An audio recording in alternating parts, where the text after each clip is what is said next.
नमस्कार, सत्यदर्शन न्यूज मध्ये आपले स्वागत आहे. मी पायल शहा. एक नजर टाकूया आजच्या ठळक घडामोडीवर. वेणूज ऑर्केस्ट्राच्या कलावंतांनी एन.टी. रामरावांच्या स्मृती उजाळल्या.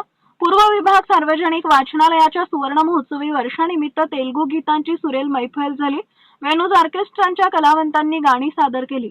तेलुगू चित्रपट सृष्टीतील महानायक पद्मश्री नंदमुरी तारक रामाराव यांच्या 30व्या स्मृतिप्रित्यर्थ वाचनालयाच्या विणकर सभागृह इथं त्याचं आयोजन केले होते. वाचनालयाचे अध्यक्ष पांडुरंग दिड्डी यांच्या हस्ते कार्यक्रमाला प्रारंभ झाला. मेघनाथ एमुल, शेखर इगे, कादंबरी मंजरी, वाचनालयाचे कार्यवाह अरविंद चिन्नी, देविदास गोटी पामुल, गणपत कुरापाटी, प्राध्यापक नरेंद्र गुंडेली आदी यावेळी उपस्थित होते.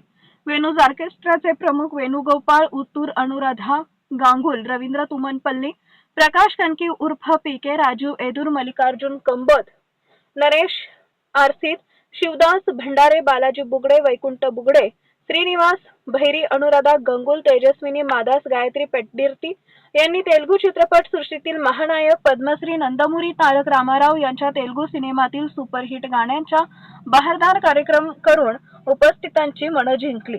कार्यक्रमाच्या निवेदिता अनिता बुराव, साऊंड सिस्टीम अयलेश यल्ला यांनी आपला प्रभाव दाखवला.